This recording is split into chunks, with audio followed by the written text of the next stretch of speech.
ফকিরের মতো হাত বাড়াইলাম, তুমি যদি ক্ষমা না করো কে আমাদেরকে ক্ষমা করবে, কে আমাদের মাফ করবে?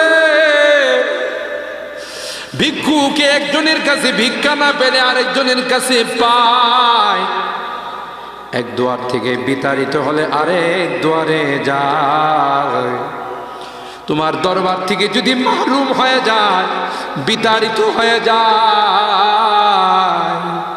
কার কাছে যাব, কে আমাদেরকে ক্ষমা করবে?